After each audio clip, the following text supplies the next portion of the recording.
जय श्री कृष्ण दोस्तों, राधे राधे। 13 अगस्त तक खप्पर योग का साया। रक्षाबंधन पर लाल राखी भाई को संकट में डाल सकती है। नमस्कार दोस्तों, मैं हूँ तृप्ति गुप्ता। स्वागत है आपका आपके ही चैनल में। आज की हमारी यह जानकारी आपके लिए महत्वपूर्ण होने वाली है, इसलिए आप हमारे साथ वीडियो के अंत तक बने रहें। तो आइए लेते हैं इन सभी विषयों पर विस्तृत जानकारी। क्या आप जानते हैं कि इस रक्षाबंधन 2025 पर एक ऐसा दुर्लभ योग बन रहा है जिसे खप्पर योग कहा जाता है, और अगर आपने इस दिन भाई को लाल राखी बांधी तो परिणाम विनाशकारी हो सकते हैं। मंगल ग्रह और खप्पर योग क्या है? साल 2025 मंगल ग्रह का साल माना गया है। 13 अगस्त तक मंगल सूर्य के घर यानी सिंह राशि में रहेंगे और इसी दौरान बन रहा है खप्पर योग, एक अशुभ ग्रह संयोग। इस योग में मंगल की अग्नि और सूर्य की ऊर्जा मिलकर जीवन में तनाव, दुर्घटनाएं और पारिवारिक क्लेश बढ़ा सकते हैं। रक्षाबंधन के साथ साथ सूर्य के घर में मंगल का आगमन शिवरात्रि के बाद होने जा रहा है। इस युति से 13 अगस्त तक अशुभ खप्पर योग का असर रहेगा। इस योग की वजह से कई राशियों की जिंदगी में भयानक उथल पुथल मचने के आसार बने हुए हैं। सावन की शिवरात्रि पर पूरे देश भर में चहल पहल रही।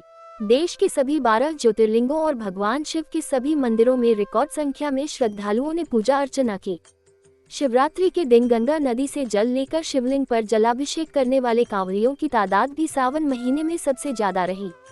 ये सब कुछ तो आपने खबरों में देखा सुना होगा, लेकिन आज की हमारी स्पेशल रिपोर्ट शिवरात्रि के उस अलौकिक रहस्यों के बारे में है जिसे बहुत कम लोग ही जानते समझते हैं। खासतौर पर शिवरात्रि से शुरू होने वाली सूर्य और मंगल की युति, जो पूरे सावन आपकी राशि और इसके नियंत्रक ग्रहों नक्षत्रों को प्रभावित करती रहेगी।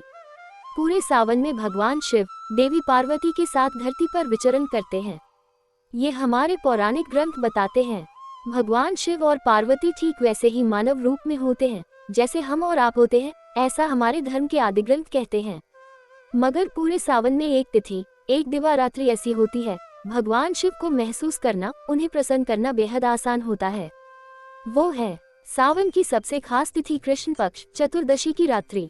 धरती पर शिव पार्वती के महामिलन की पहली रात्रि। शिव पुराण के मुताबिक शिवरात्रि की भोर तक उजाले का लोक भगवान शिव और पार्वती के प्रथम मिलन का प्रतीक है। ये प्रेम और दाम्पत्य का ऐसा मिसाल है जो युगों युगों से कहीं सुनी आ रही कथाओं में आज भी जिंदा है। इसीलिए शिवरात्रि को एक अक्षुवन रात्रि कहा जाता है, यानी इस रात्रि काल का एक चक्र पूरा होता है और दूसरे की शुरुआत होती है। सूर्य के घर में पधार रहे मंगल। हमारी मान्यताएं बताती हैं सावन मास के कृष्ण पक्ष यानी चंद्रमालोक वाले पखवाड़े की चतुर्दशी यानी 14वीं तिथि को धरती से आसमान तक ग्रह नक्षत्रों के कुछ खास योग बनते हैं। जो चीज आप अपनी आंखों से महसूस कर सकते वो है चंद्रमा का उदय काल। चंद्रमा पर से अंधेरी रात का साया शिवरात्रि के आखिरी पहर यानी भोर में हटता है। इसके बाद सूर्य की किरणें तेज होने के साथ लुप्त होता जाता है। शिवरात्रि के बाद अमावस्या से शुरू होता है शिव के रत्न चंद्रमा का पखवाड़ा। इसलिए शिवरात्रि को सावन और आने वाले तिथियों के लिए महत्वपूर्ण माना जाता है। जैसे इस बार की शिवरात्रि है, इस शिवरात्रि सूर्य के घर में पधार रहे मंगल। मंगल अग्नि तत्व के प्रतीक क्या होगा? कोई अमंगल। सूर्य के नक्षत्र में मंगल। मंगल ग्रह को सौरमंडल का सेनापति ग्रह कहा जाता है। इसलिए ज्योतिषाचार्य सूर्य के नक्षत्र उत्तरा फाल्गुनी में प्रवेश को एक बड़ी घटना के तौर पर देख रहे हैं। शिवरात्रि को सूर्य के नक्षत्र में मंगल के प्रवेश की पूरी गणना दृक पंचांग में है। इसके मुताबिक सूर्य उत्तरा फाल्गुनी नक्षत्र के स्वामी हैं। उत्तरा फाल्गुनी सौरमंडल का 12वां नक्षत्र है। सौरमंडल में कुल 27 नक्षत्र होते हैं, जिसमें सबका कोण 13 डिग्री 20 मिनट होता है, 13 डिग्री 20। इस तरह 27 नक्षत्र 360 डिग्री का राशि चक्र पूरा करते हैं। उत्तरा फाल्गुनी नक्षत्र सिंह राशि से कन्या राशि तक फैला हुआ है। उत्तरा फाल्गुनी का पहला चरण सिंह राशि और 3 चरण कन्या राशि में आते हैं। उत्तरा फाल्गुनी में मंगल ग्रह 13 अगस्त तक विराजमान रहेगा, यानी 20 जुलाई से 13 अगस्त तक का ये मंगल योग कई राशियों पर अलग अलग प्रभाव डालेगा। ज्योतिषाचार्यों के मुताबिक उत्तरा फाल्गुनी नक्षत्र में जिन राशियों पर सकारात्मक प्रभाव पड़ेगा वो है तुला, वृश्चिक और सिंह राशि। इस प्रभाव में आर्थिक लाभ, मानसिक शांति और रुके हुए काम पूरे होने की संभावना है। लेकिन सवाल सिर्फ सूर्य और मंगल के इसी योग का नहीं है। सवाल 11 जुलाई से शुरू हुए एक ऐसे घातक योग का भी है जिसके केंद्र में यही मंगल है। सावन में खप्पर योग का दूसरा चरण। खप्पर योग शनि, मंगल, गुरु और सूर्य की खास स्थिति से बनता है। इस योग का पहला चरण 14 मार्च से 11 जून तक चला। इस योग के दौरान देश दुनिया में तमाम विनाशकारी घटनाएं हुई। अब इस योग का दूसरा चरण 11 जुलाई से 7 अक्टूबर तक चलेगा। दूसरे चरण में 27 घंटे का शूल योग भी है, जो बेहद घातक माना जाता है। ज्योतिषाचार्यों के मुताबिक खप्पर योग जिन राशियों शनि, मंगल, गुरु और सूर्य की दुर्लभ स्थिति से बनता है, उसके स्वामी भगवान शिव ही हैं। इसलिए शिव को जपिए, शिव तत्व को समझिए, सब भला होगा। इसकी मान्यता त्रेता युग से ही चली आ रही है। दक्षिणायन के देवता है भगवान शिव। सावन और भगवान शिव को लेकर स्कंद पुराण और शिव पुराण में जो जिक्र मिलता है, उसके मुताबिक भगवान शिव को ये महीना सबसे प्रिय है। इसकी एक वजह तो है इस मास का मौसम, जिसकी वजह से भगवान शिव को चढ़ने वाली फूल पत्तियां पुष्पित पल्लवित होती हैं, और दूसरी वजह है भगवान शिव का मानव रूप, जिसे पाने के लिए देवी पार्वती ने कठिन तपस्या की थी। मानव रूप में भगवान शिव सावन महीने में ही पहली बार अपनी ससुराल गए थे, जहां उनका जलाभिषेक से स्वागत किया गया था। इसके बाद कैसे बढ़ता गया शक्ति और धरती के साथ शिव योग। शिव और शक्ति, एक ब्रह्मांड की ऊर्जा और दूसरी हमारे अंदर की शक्ति, इन दोनों का मेल ही धरती पर जीव जगत का संतुलन साधता है। पहले इस संतुलन को, इसके सबसे उर्वर मास सावन को समझिए। सावन का महीना वर्ष के उस काल में आता है जब भगवान सूर्य दक्षिणायन होते हैं, यानी ये हमारी धरती के दक्षिणी गोलार्ध में होते हैं। सनातन के वैदिक ग्रंथों में शिव दक्षिणायन के देवता हैं, इसलिए सावन महीने में भगवान शिव की आराधना शुभ फलदायक होती है। सावन में शिव पूजा के पहलू क्या हैं? सावन में शिव की पूजा का एक पहलू इसमें होने वाली बारिश है। पौराणिक मान्यताओं के साथ भौगोलिक तथ्य ये भी है कि शिव जी को चढ़ने वाले फूल पत्तियां जैसे बेलपत्र, धतूर सावन महीने में ही नई कोंपलों से भरते हैं। इस वजह से भी सावन में शिव पूजन की परंपरा बनी।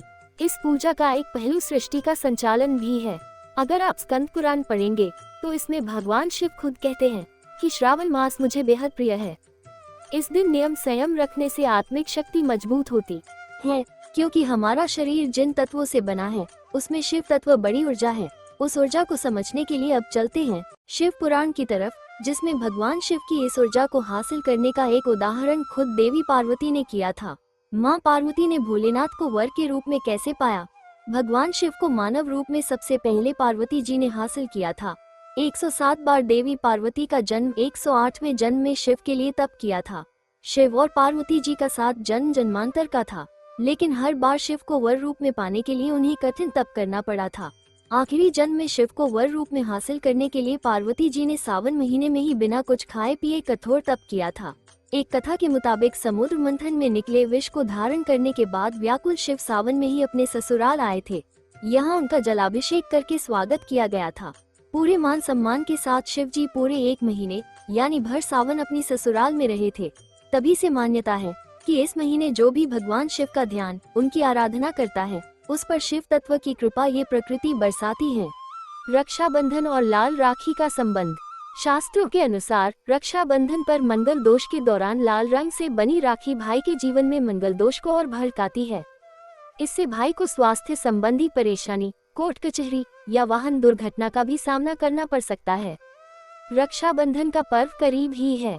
इस समय रक्षाबंधन के दिन भाई को लाल राखी न बांधने को लेकर इंटरनेट पर जबरदस्त बज बना हुआ है। जानिए इसकी वजह और असल जवाब। सावन पूर्णिमा के दिन रक्षाबंधन का त्योहार मनाया जाता है। भाई बहन के पवित्र रिश्ते के प्रतीक इस पर्व के दिन बहन भाई की कलाई पर राखी बांधती है, उसे लंबी उम्र और सुख समृद्धि का आशीर्वाद देती है। इस साल 9 अगस्त 2025 शनिवार को रक्षाबंधन है। रक्षाबंधन के दिन शुभ मुहूर्त में राखी बांधना चाहिए। साथ ही भाई बहन की सुख समृद्धि के लिए धर्म और ज्योतिष में रक्षाबंधन के लिए कई उपाय और नियम भी बताए गए हैं। इसमें राशि के अनुसार राखी बांधना भी शामिल है।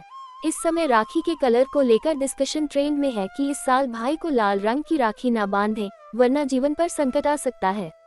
जानिए इसकी हकीकत क्या है। साल 2025 को मंगल का साल कहा जा रहा है। दरअसल 2025 को जब जोड़े तो टोटल 9 आता है। 2 + 0 + 2 + 5 = 9। 9 अंक के स्वामी मंगल ग्रह है, इसलिए इसे मंगल का साल कहा जा रहा है। मंगल ग्रह साहस, आत्मविश्वास, ऊर्जा, क्रोध के कारक ग्रह हैं। साथ ही लाल रंग मंगल ग्रह का प्रतिनिधित्व करता है। इसे लेकर ही कहा जा रहा है कि मंगल के साल में भाई को लाल राखी बांधना जीवन पर संकट ला सकता है या बड़ी हानि पहुंचा सकता है। ऐसी गलती करना रक्षाबंधन पर अमंगल करवा सकता है। इसलिए इस साल रक्षाबंधन पर भाई को लाल रंग की राखी ना बांधें।